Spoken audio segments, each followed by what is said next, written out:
Tonight we're going to talk about 8 keys to excellence. 8 keys to excellence. How many of you think that you're doing the absolute best that you can do right now in every area of your life? Okay, no hands? Well, there's probably an area we can all improve in. So ask yourself this question. Now, you can pick any area you want. It can be your Christianity. It can be your marriage. It can be on your job. It can be as a business person. Pick any area you want. And I want you to ask yourself this question. Am I doing good? Am I doing better? Or am I doing best? Because here is the difference. Good means that I'm doing what's expected of me. That's what we call a good person. Right? That's in your notes. I'm just doing what's expected of me. Better means I'm actually doing better than what's expected of me. You expected this and I'm doing better. Best means I'm working for greatness. Now, what is the difference in good, better, and best? Good, I'm doing what's expected from me. Better, I'm doing more than you're asking me to do. But best, I'm working under for a different goal. I'm working to represent a great God. And that is the reason that I want greatness and excellence in my life. Psalm 8 and 9 says, O Lord, how excellent is your name in all the earth. Everybody shout excellent. Excellent. How excellent is your name. How many of you believe that we serve an excellent God? I believe we serve an excellent God. As a matter of fact, God is so excellent that He does so many things that we don't even think of with amazing perfection. Like the little ladybugs that crawl around all over, the house and in the windowsills. Do you realize that there's not just one species of ladybugs, there's 5,000 species of just a ladybug. Now that's one insect among millions. There's 5,000 species of ladybugs. That's how excellent God is. Now think about the detail He puts in 5,000 species of a ladybug. Just snowflakes. Anybody like snow besides me? Right? I like to see it. I don't like to shovel it, but I like to see it. Just in snowflakes alone, every single snowflake is entirely different. And do you know how many snowflakes fall every year on the earth? Not how many snowflakes. There are a quadrillion, which is a 1 with 15 zeros. There's a quadrillion cubic feet of snowflakes.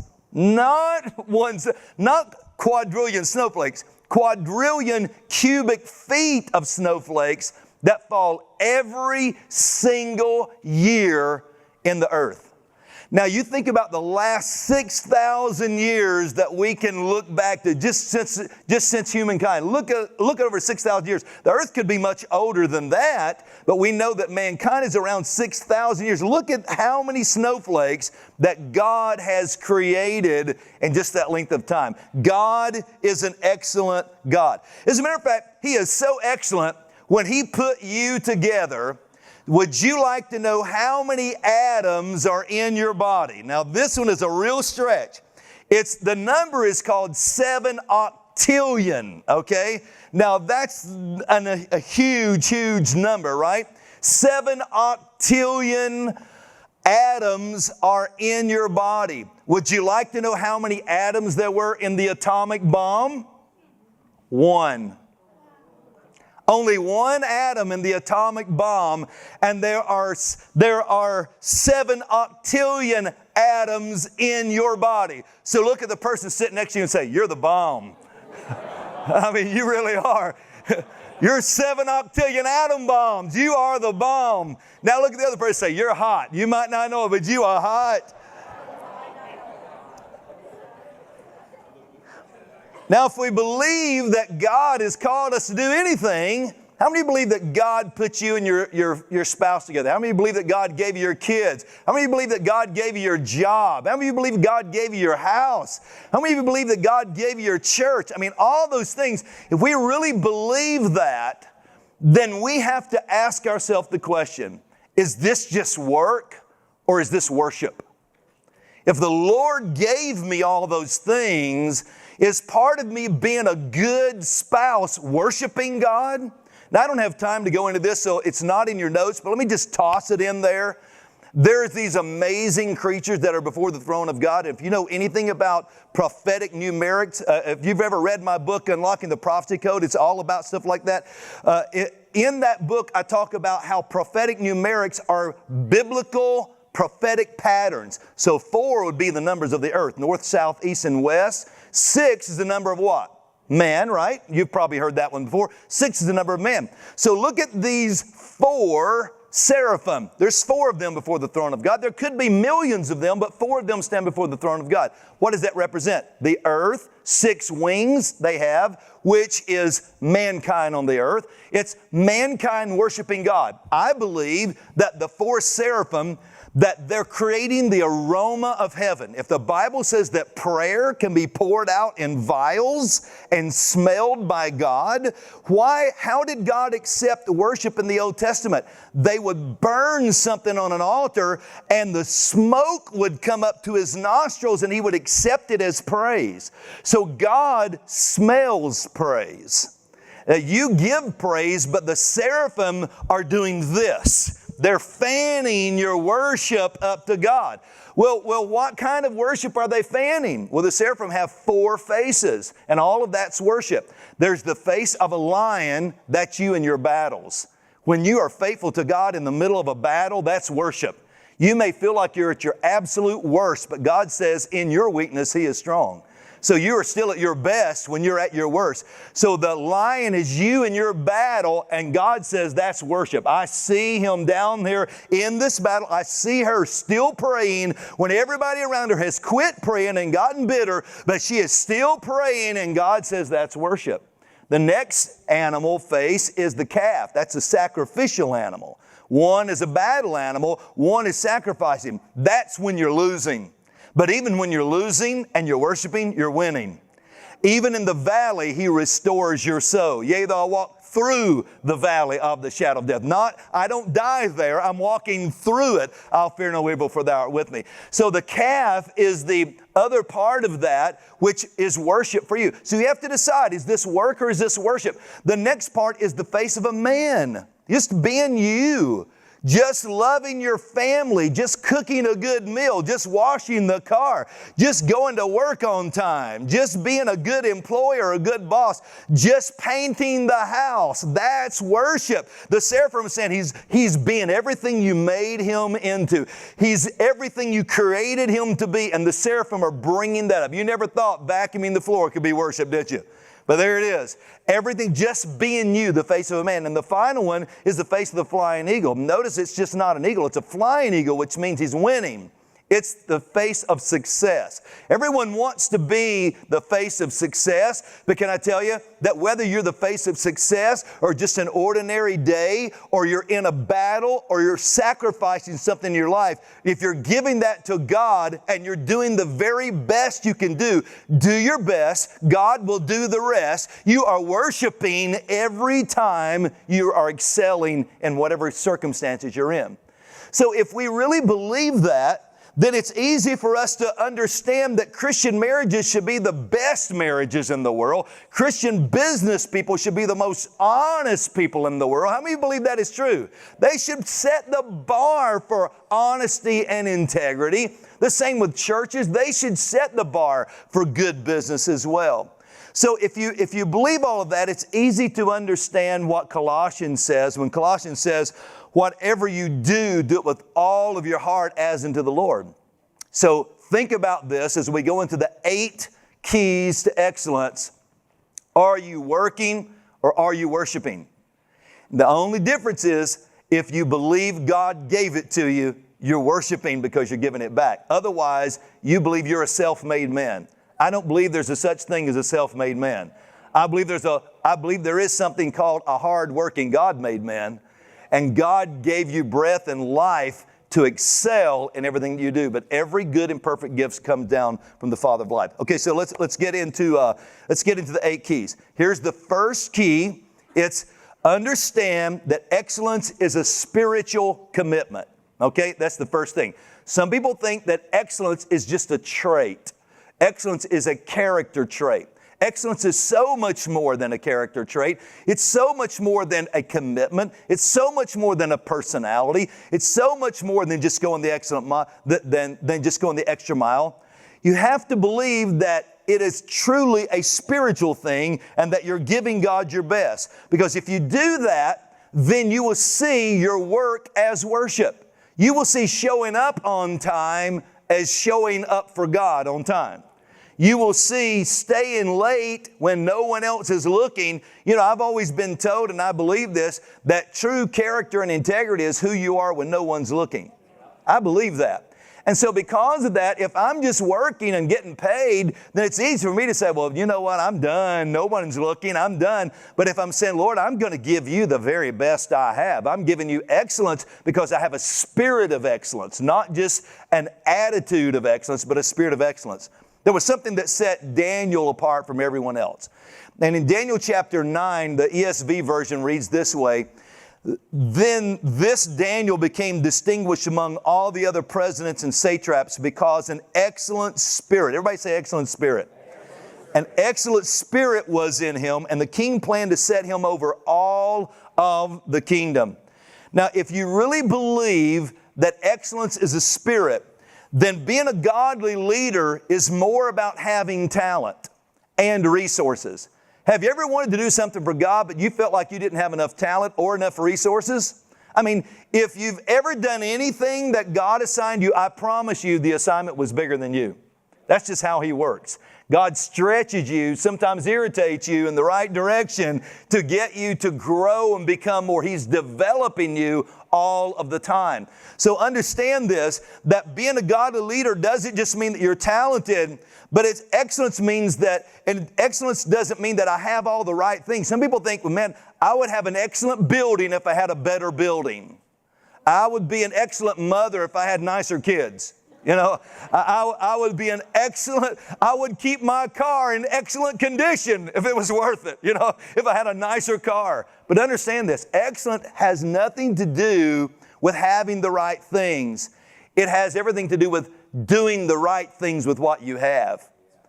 So if you are faithful over a few things, God will make you ruler over many things, and that is what sets it apart. It's not a matter of what is in your hand, it's a matter of what is in your heart. I've taught this for years. If you give God what is in your hand, God will give you what is in His hand. If you'll just give God said, Moses, what do you have? I have a stick. Well, give me the stick and I'll part the water with it. David, what do you have? I have a slingshot and 5 stones, and I'll kill a giant with that. What do you have? I have an ox goad. Well, we can kill a whole army with that.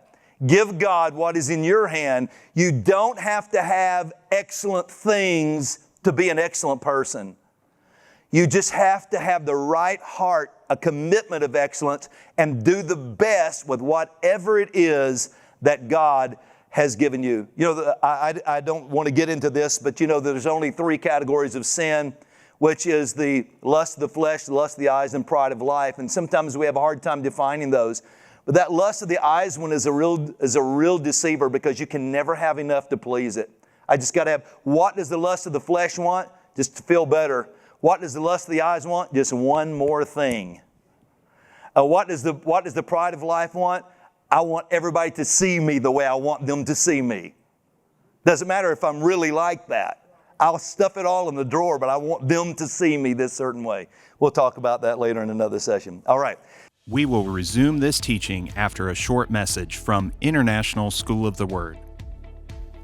This teaching is one lesson taken from a full course on ISOW.org.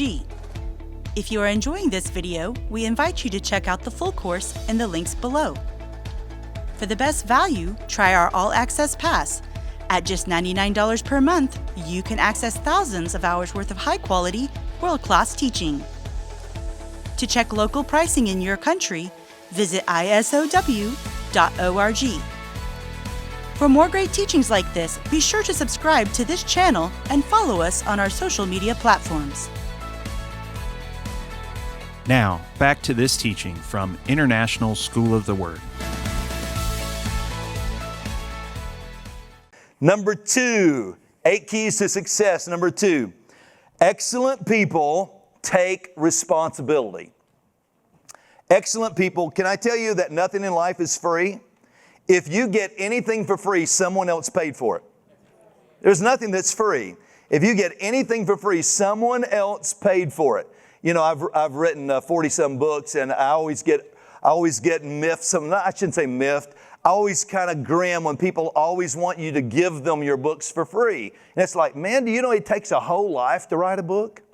You don't write a book in a month or a few months. It takes a whole life to be able to do that. It's like it took you years to learn all of that. And it's only going to take them a few hours to read what it took you years and a lot of pain. Anybody besides me almost died on the journey a few times? You're so glad God's grace kept you there? Well, number 2 says that excellent people take responsibility, because when someone is acting irresponsible, it means that someone else has to become more responsible. If you're ever in a marriage relationship with an irresponsible person, the other person has to be twice as responsible, and it wears them out. That one person's irresponsibility is taxing them to do so many more things than they should be called upon to do in this partnership. So keep in mind that excellence is a person that takes responsibility. I work with a lot of churches, and I hear this statement all the time. It says, we can't get our people to do anything. We just can't get them to do anything. But if I ever come across that team that works with excellence, they say it differently. They say something like, we haven't led our people to do this yet. Do you see the difference? One is putting the blame on the people. The other is taking ownership from the leadership. Leadership said, well, what if our people are exactly where we have led them to be? And sometimes we just have to lead them to be something different than they are, as opposed to expecting things that they've never been taught. It's like taking a 4-year-old in their room and telling them to clean it. And they have no idea where to start, because they have to be taught before they can take on that level of responsibility. You have to be willing to work hard, and sometimes work harder than everyone else to set the bar high if you're going to be a person of excellence, because it's like a smile. Try this sometimes. If it doesn't get you shot, you'll have a good day. All right? Get on the elevator. I've done this a few times. It's very weird, but it's so much fun. Get on the elevator, and when everybody gets in there, turn around by the door and just smile. Now, after they figure out you're not going to rob them, they'll start smiling back, and somebody might even start laughing because it's contagious. Well, the same thing is true with setting standards. One of my pet peeves, if you'll indulge me for a pet peeves, is one of my pet peeves is to go to a church where the pastor doesn't worship, and then he gets up and fusses at everybody for not worshiping while he's preaching or she's preaching. It's like, I want you to worship while I'm here, but I just sit there like a knot on the log the whole time, or sit in my back room sipping coffee and sashayed out with my armor bearer, and here we go. I can't take that. It's like, no, the pastor has to set the bar of worship. I mean, you can't, the anointing starts with the head of Aaron and flows down. So whatever you want, you have to set the bar. So the Bible calls a man the head of the house, right? And there's all kinds of debate as to what that means. But here's what I think. If you want to find the head of the Mississippi River, go all the way upstream, you'll find a little creek in Michigan where the thing starts, and it forms this huge river. It's the beginning of something. The head of the house is the person God didn't put the head of the house there to dictate, to control, to manipulate, to be waited on. That's not what head of the house means. The head of the house means one thing, really, in God's eyes, I believe: do as I do. That's what it means. If I respect your mother, you should respect your mother. You can't have a man disrespecting kids, asking the kids to respect her. It doesn't work that way. No, if you don't see me pray, then you don't have to pray in this house. If you don't see me working hard, you don't have to work hard in this house. If you see me laying around all the time, a couch potato, won't get up, then you can do the same thing. I'm the head. I am starting what I want you to become.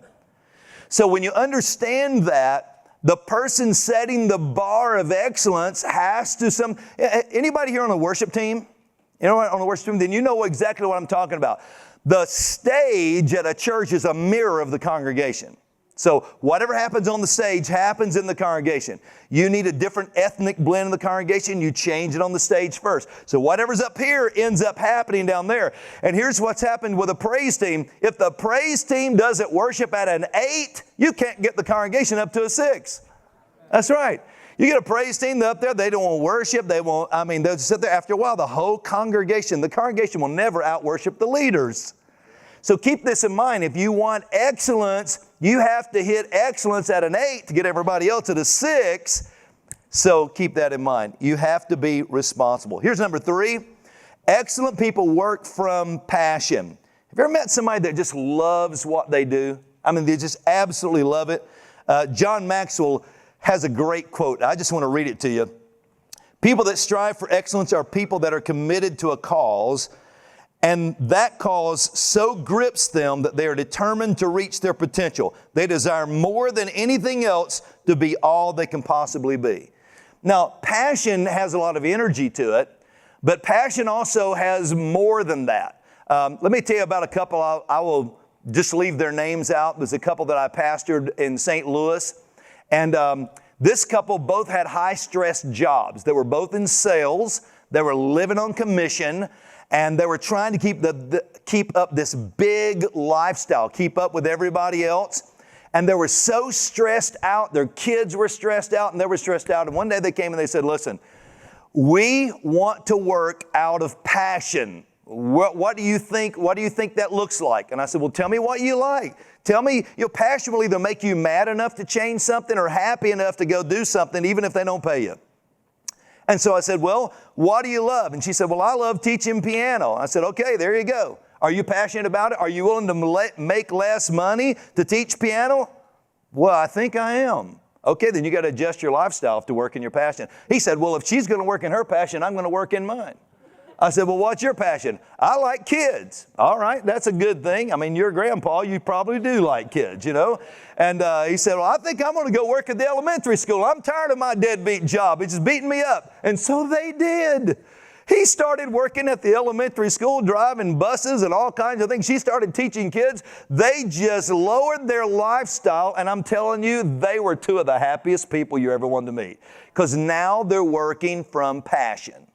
They're working doing something that they genuinely love, something that if you are passionate about something, you will almost do it for free. If you could do it for free, you would because you're passionate about it. Okay, let's go to number 4. Number 4 is people of excellence pay attention to details. Now, that doesn't necessarily mean that you are a detailed person. You could be a bold print person. Doesn't mean that you dot the I's and cross the T's, but you pay attention to things that other people don't necessarily pay attention to. I had to drive by Joyce Meyer Ministry every day to go home. We love Joyce and Dave.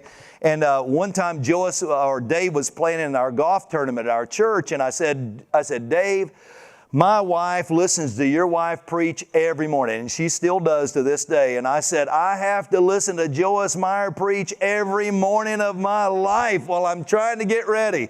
And he said, well, you're lucky. I have to listen to Joyce Meyer preach too, but it's really her, and she's usually preaching at me. And I thought, okay, I'm not going to complain anymore. But my wife, Faith, my wife's name is Faith, and by the way, we met at Perry, takes the credit for introducing me and my little Georgia Peach, because our first date was at a Perry Stone revival. So there we go, and here we come in full circle. There we go. And it was the match made in heaven. That was 33 years ago. Can you believe? We have 4 grandkids now. Can you believe that? Good life, good life. All girls too, all daughters, all granddaughters. I'm a blessed and broke man, and I'm happy. All right. Never had more fun going broke in my whole life. Well, Joyce started teaching that if you were a person of excellence, you would never leave a grocery cart in the middle of a parking lot because people have to drive around it. They get hit in their cars, and she starts teaching this. Lord, I married a redhead. That's the other thing you need to know. And anytime I thought about leaving, and I'd done it my whole life, anytime I thought, we call it a buggy. I don't know what you call it. They called a cart, we grew up calling them buggies. So anytime I'd leave the buggy anywhere but in the spot it's supposed to go, my little red head she would turn into the little red hen. That's all I'm going to say. You are not a person of excellence, according to Joyce Meyer. I'm thinking, we're going to unplug Joyce Meyer, man. She's just messing up my flow here. You know, we're going to unplug Joyce for a while. And it was really true. And now I've been doing this so long now. Thank you, Joyce. I've been doing this so long that now I drive and I circle till I can find the closest spot to the cart return. Because I know I have to return the cart back. And now I'm in such a habit, I pick up other people's carts and put them in there. Because people of excellence pay attention to details. Thank you so much for supporting our ministry. If this has blessed you, please say a prayer for us. And if you would like to give, we have 3 ways that you can do that. You can give online at isow.org/donate, or text the word GIVE and the amount to 423-225-9022.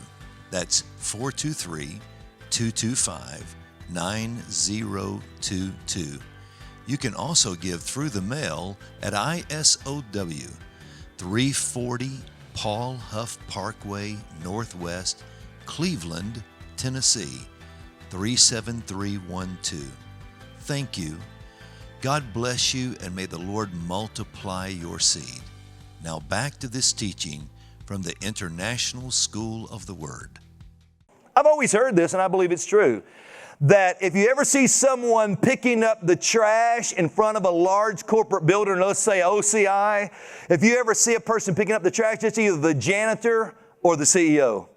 Because both of them care that much that the place is a place of excellence. And can you tell that this is a place of excellence around here? I mean, you see it everywhere you look. And I got to tell you, if you want to see excellence, just speak to any of the amazing staff around OCI and VOE. Some of the most dedicated, incredible, talented people you'll ever find. They all love God as much as they love each other, and that makes them a fun bunch to hang out with. One time for the OCI and VOE staff. All right, here's number 5 in the 8 keys to excellence is they develop a deep commitment to excellence. Developing a deep commitment is different from just making a commitment or a commitment, because you start to form habits in your deep commitments, and it's like that grocery cart. You can take it back 1 or 2 times, but now I sight it up when I pull on the lot now. I know where I'm going to have to take it back. I park accordingly because I know I'm going to have to take back that grocery cart. You form a deep commitment. Perry talked earlier about Joel Osteen, and I love to watch Joel sometimes. He's a nice pick-me-up, a super guy too, if you ever get to meet him. But he's just a great encourager. I'm like Perry. I love the deep word. I like to get into the deep stuff of Scripture. But I love an encourager and somebody that just has an uplifting word sometimes. That's what you got to have. And I'll never forget one time I was listening to him speak, and he talked about sitting in a parking lot looking over his sermon. And it was a parking lot near Lakewood Church. And it was a corporate building. It was on a Sunday morning. No one was there. He pulled his car in, got there early, and was just looking over his sermon because he used the teleprompter, but he was using his looking over the paper. And a wind came along. I guess he had the window down. And maybe you've heard him tell the story. And the paper blew out in this corporate parking lot. And he had to make a decision. Was he going to let his sermon papers lay all over the place? Someone would have picked it up. His name wasn't on it, right? So he could have just left them there. But instead, because he's committed to excellence, he decides to get out of the car on a Sunday morning in his suit and tie. It's drizzling little rain. He's out there picking up all of these papers, and he takes them there. Thinks no one's looking. Not long after that, a couple came up to him and said, by the way, we've started attending Lakewood, And the reason why we started attending Lakewood is because we were having a conversation in a parking lot one day, and we saw your papers blow all over that parking lot, and you got out there and you picked up those papers, and we knew that you really lived what you teach because you got out there. And when we saw that, we said, that's the person we have to sit under. And he also noted that they're some of the top givers in his church, and they were looking for excellence. Isn't that an amazing story? I'm telling you, you have to have a deep commitment to excellence even when no one is looking. So it's not about who sees me. It's not just about someone thinking I'm good at something. It's a deep personal commitment deep down on the inside. The number 6 success or key to success is going the second mile. Zig Ziglar, man, one of the most exciting guys. I used to love to hear him teach. Zig Ziglar says there is no traffic jam on the extra mile. I love that. The root word to the word excellence is the word excel, which means to go forward. It's like it's not accelerating like when you're pushing the gas, but it's kind of the same thing. It kind of feels the same, because to excel means to perpetuate yourself or to move forward, a propensity to just continue to move forward. Extra mile people get promoted. And when you are an extra mile person, the Bible is filled with people, stories like Rebecca. I mean, she's just at a well. All she is doing is getting water. But the Lord said to the servant of Abraham, when you find the girl who goes the extra mile, that's the woman that's going to inherit all of Abraham's fortune. And she's going to marry Isaac. And so he goes to the well and he says, can you bring me a drink of water? And she says, well, can I water all the camels also? And he says, that's it. I spotted you because I saw the excellence in you. The Bible is filled with stories of people who had to serve their way up. And can I tell you something about that? You can serve yourself into rooms your titles cannot get you into. And that is the truth. You may not know what the Oval Office looks like, but I promise you the person who runs the vacuum cleaner can tell you every nook and cranny of the Oval Office. You may not know what color the Queen's sheets are on her bed, but the maid who washes those sheets can tell you what color the Queen's sheets are. Your serving can get you into rooms that titles can never get you into. So keep in mind, extra mile people get rewarded. 2 quick stories of 2 men named Daniel. One we talked about earlier, Daniel the prophet. Because there was an excellent spirit in Daniel, do you realize how many times Daniel got fired in his lifetime? Do you realize this? When you read the story of Daniel, it opens up and he's 15 years old. The first chapter of Daniel, he's only 15 years old. In the second chapter of Daniel, he's only 16 years old. In the third chapter of Daniel, he's only 18, and then he's 21 in the next one. Most of the book of Daniel is happening to a teenager. Sometimes we think he's an 82-year-old man in a lion's den. He was 82 when he was in the lion's den, but that's toward the end of the book. You have to remember, he wasn't even a prophet. He got promoted to be a prophet in his latter years. He comes in under one king. They made a eunuch out of him, right? That's enough to make any 15-year-old mad, right? I'm telling you. If you don't know what that means, look it up. It'll make you mad. I mean, they made a eunuch out of this 15-year-old, killed his mom and dad. His family has been murdered. He has been taken as a prince of Israel to a foreign land to serve the Babylonian king, the Chaldeans. He's a 15-year-old who's just been castrated. He could be angry, but there's an excellent spirit in him. And if you read the stories, the prayer meetings, the fourth man in the fire, all of those, his spirit is what causes him to get promoted to the point that he is now running the land. But that king gets overthrown by another king.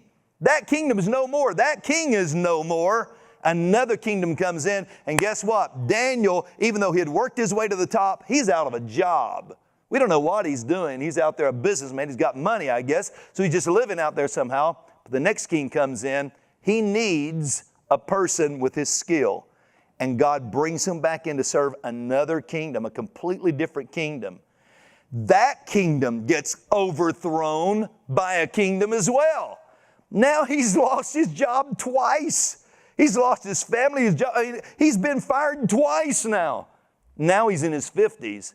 The third king comes in, and guess what? They need someone with his skills again, and his giftedness and his anointing, and they bring him back again. He keeps getting promoted. I mean, he is the ultimate comeback kid of the Bible. Because he comes back over, he's there and he disappears, and he's there and he disappears, and he's there and he disappears. And then the Lord makes a prophet out of him, the only prophet, and I wish I had time to read this, but I don't, the only prophet in the whole Bible to see the coronation of Jesus Christ. It's not written in the New Testament or the book of Revelation, it's written in the book of Daniel. I saw the Ancient of Days, and he was seated on thrones. And he talks about the accuser that came to him. Then I saw one like the Son of Man coming in a cloud. And he sees the coronation of Jesus when he's made King of Kings and Lord of Lords. I mean, this guy has every reason in the world to be bitter. Every reason in the world. He has lost more than anybody that I've read up to that point in the Bible. He's lost more. But yet an excellent spirit drives him to excel over and over. And he keeps getting promoted. Can I tell you, an excellent spirit will cause you to keep getting promoted even in the midst of loss. Even when everything is gone, an excellent spirit will cause you to be needed somewhere, and you will always keep getting promoted. Another story about a man named Daniel. This is a Daniel, maybe you've heard of him recently. I hadn't met him until a couple of years ago. Anybody heard of Reinhard Bonnke? Right? You know, Brother Bonnke is getting up in years, and the Lord told him to choose a successor. And he searched, he's on over 20 boards. He runs $1 million ministries. He's had millions and millions of souls saved in his ministry. And the Lord told him to raise a successor. He interviewed several people, tried to train several people. None of them worked out. And I heard Reinhard Bonnke tell this story himself with Daniel Kalinda under his arm.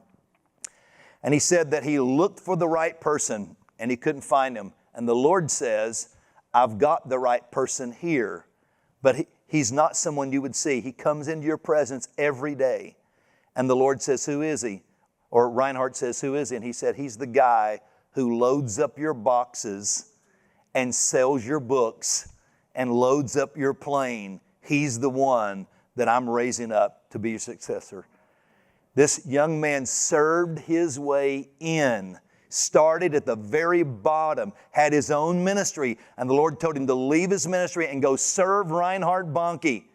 And he goes, and there's no place for him to preach. He lays down his preaching mantle for a while and carries boxes for a great prophet of God. And the Lord gives him the ministry. He is now Reinhard Bonnke's successor. And now he's the guy preaching the major crusades around the world. Two men named Daniel, both promoted for the same reason. A spirit of excellence was in them. Number 7, people of excellence are consistent. You know, people forget how fast you do a job, but they always remember how well you do a job. So sometimes we try to impress people with speed, but it's the quality sometimes that they're looking for in the quality work. Success is a result of being consistent in a lot of small things. You know what momentum is? Technically, there's a lot of things we're even going to talk about momentum in another session, but you know what momentum is? Momentum is a series of small wins. Any married man knows that you got to kiss a little bit during the day if you want the big win. All right? Hey, I'm married. I know what I'm talking about. It's a series of small wins. Sometimes we think that everybody that won got a big break. And that's just not true. Everyone that won didn't always get a big break, but they were consistent at doing every little thing that they did with excellence until it stacked up into a big win. You want to be a great preacher? You do that one sermon at a time. You You want to be a great singer? One song at a time. Give every song your best. You want to be a great singer or a great preacher? Then always preach to an audience of one. I saw the Lord. He was high and lifted up, and His train filled the temple. Forget the crowd, work for the crown. If you work for the crown instead of working the crowd, you may get the favor of the king. One wink of the king. You know what favor looks like to me? Some people wonder how they get the favor of God in their life. Well, if a day is 1,000 years in heaven and 1,000 years is a day, what if God just turns one time and says, well, would you look at that? And winks. In heaven, that took 2 seconds. But it takes about 25 years for that to happen on the earth. The whole time you've caught God's eye, the angels are gathering to see what's going on. What if that's what favor looks like? I don't know. But I do know this. Favor is catching the eye of the king. And it's not necessarily doing the big things. Sometimes it's being faithful over the few things. That's when He makes you ruler over many things. All right, let's look at number 8. 8, never stop improving. The final key to excellence. Never stop improving. Excellence attracts excellence. When you are an excellent person, you will automatically begin to attract other excellent people around you. So keep that in mind. How many of you know that birds of a feather? Yeah, and that goes both ways. You know, buzzards flock together, eagles flock together, chickens flock together. So it goes all kinds of ways. So keep in mind, if you are excellent, you will attract excellence in your life. So if you want to never stop improving, I worked for a couple of years with Enjoy, just doing some, which is, I don't know if you know what Enjoy is. It's a consulting group with John Maxwell. And so they actually wanted me to do something called the Model Church Conferences. So I went around with Stan Toller and John Maxwell. This is 100 years ago, it feels like. And we did Model Church Conferences. And I used to hear John, every time we go out to speak, John would always say, I want to die with a book in my hand. He would always say that. And every time I look at a book, I think I hear John saying that again. I want to die with a book in my hand. You know what he was saying? I want to be learning for the rest of my life. I don't want to get stale. I don't want to get stagnant. I don't want to get lazy. And by the way, that's why we're all here, right? That's why we're at Mentoring and Leadership. He said, I want to die with a book in my hand. Never stop improving yourself, whatever that looks like to you. Now, let's look at a couple of other things before we end this session. Excellence also has some rewards that come with it. First of all, when you're excellent in one area, it will cause you to be excellent in other areas of your life. Have you noticed that? That when you start, how many of you noticed that when you start paying attention to how well you do things, because now it's a spirit, it's not an attitude, it's a spirit, you become good across the board. I'll never forget, years ago, I was absolutely terrified to get married. I had decided that I would not make a good husband. I don't know why I decided that, but I decided that I was not going to marry anybody. I was going to become a medical missionary overseas. So I was going to become a medical doctor. That was my whole ambition. And I was going to live out my life serving people and keeping myself busy, because I was just absolutely certain that if I married somebody, I'd ruin their life. I don't know why I felt that way, but I just felt like I wouldn't be good at it. And I wanted to get married, but I was just too insecure to get married. I'm sure I'm the only person that ever felt that way. But that's how I felt at 17 years old, 18 years old. And by the way, I got married at 21, so it didn't last long. But I'll never forget whenever I fell in love with my redhead. And I mean, she just caught my eye, and I just had to have her. It was just nothing else to it. She wasn't like any girl I'd ever met, wasn't like any girl. As a matter of fact, she sat behind me in Old Testament survey class in college, and I was the class clown. I'd get up and she laughed at everything I did. And the more she laughed, the crazier I got. I would imitate I made a fool out of myself just to hear her giggle behind me. And I'll never forget, I was actually going to hear Perry preach at Daisy Church of God. He was like in I think it was a 1,000-year reign revival or something like that. It felt like, anyway. It was like 12 weeks or something like that. It was really long. And so I went one night and they wanted me to sing.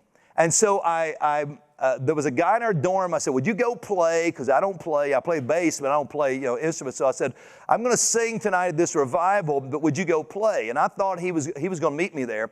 So I walk into this church, and when I hear him playing or someone playing, I stopped in the lobby, and I said, now, Lord, why can't you give me somebody that can play the piano like that and is as fun to hang around with as Faith Carlton?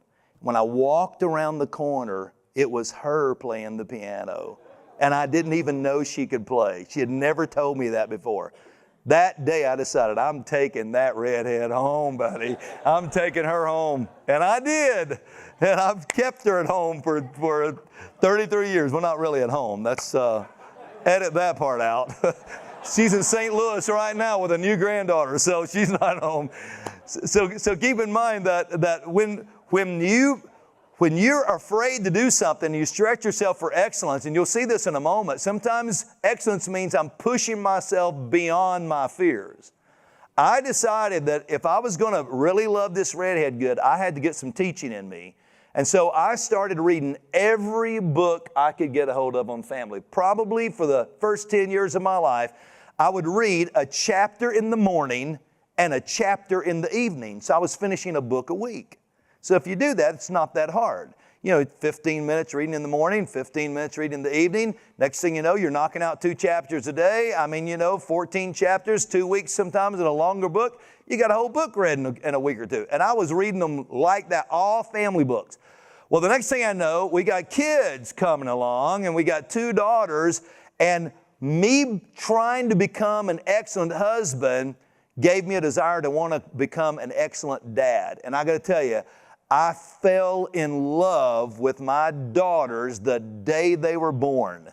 And I am still absolutely madly in love with my girls. I still date my daughters. And they're both married. I have to get permission now from their husbands, but I date my daughters. I date my 4 granddaughters. Well, maybe the one's a month old and one's 3 weeks old. So, I'm still working on that part.